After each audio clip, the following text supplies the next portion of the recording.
So when you look at the modern medicine, which is really the English medicine, if you were to call it, right, the Western medicine versus the traditional form of Ayurvedic way of treatment, and is the learning between what is there in the Western medicine and the learning in this form of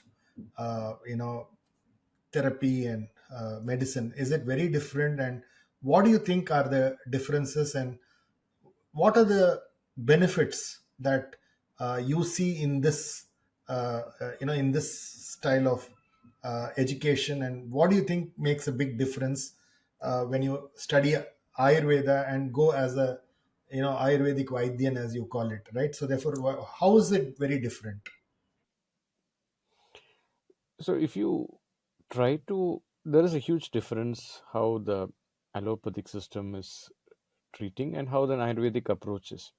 Now, see, Ayurveda is a documentation of how humans interacted with his surroundings.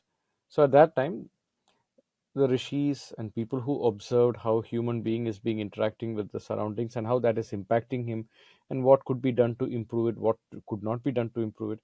So many things that are written are still useful. Many things that were written at that point of time, we don't need it anymore because the times have changed. However, certain fundamentals are relevant and it will be relevant for the future as well. It's like, our body is a very ancient design. It's lakhs of years of design, but our surroundings are upgrading like a lot. Today I can sit and talk with you, which is just few decades ago it was impossible. We will see it in James Bond movies, and before that it would be some imagination. So the kind of technological advancement that has happened, and but our body is the same. So certain fundamental rules of the body is going to be the same.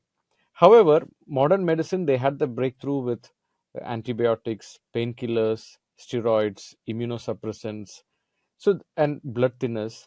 This was a revolutionary discoveries that led to enhance the longevity of human beings, because in the past we were very afraid of infectious diseases, to what extent it can kill. And the germ theory, it helped people to come up with antibiotics and kill the germs and it will change.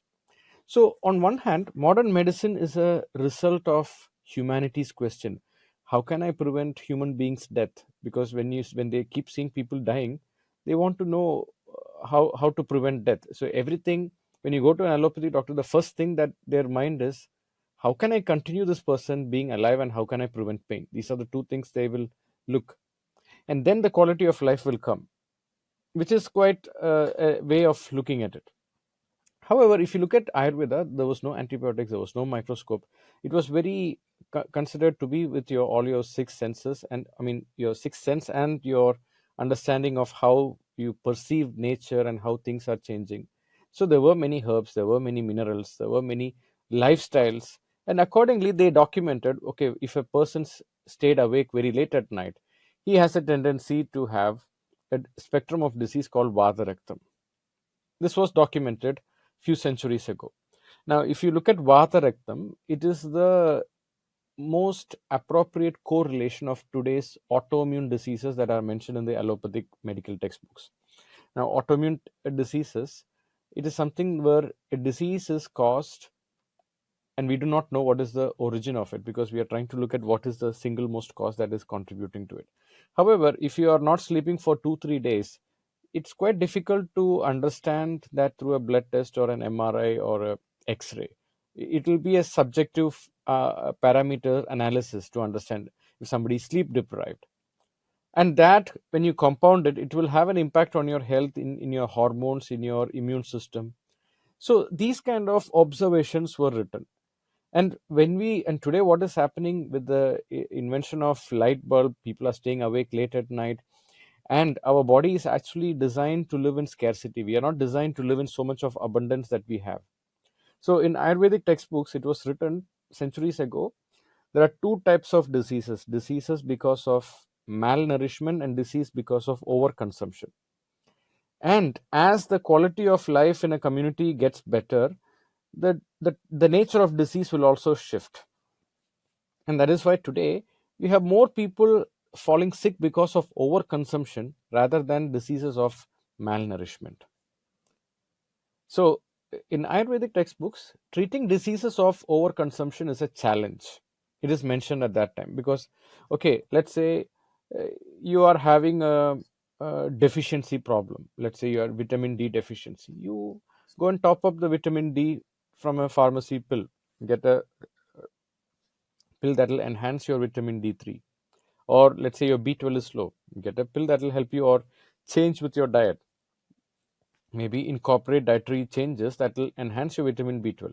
But if your blood sugar levels are high, your uric acid levels are high, your triglycerides are high, it's not so easy to eliminate it out of the system. So in such situations, so allopathic system has been phenomenal in treating diseases of malnourishment, diseases that are infectious in nature, near death experience. Somebody is having stroke, somebody is having heart attack, somebody is having a accidental case. But when it comes to enhancing the quality of your life, so if I have to put it bluntly, allopathy is an answer to the question, how can I enhance the longevity of a human being? And Ayurveda is an answer to the question, how can I add more life to the rest of my years? So it is in today's world, we are not designed to live in such a comfortable, abundant life. We are actually designed to live with a lot of challenges and scarcity. That is how the human body is designed. And in such a way, Ayurveda helps to bring back those ancient roots that we are actually designed for. So that is where it is becoming more and more relevant today.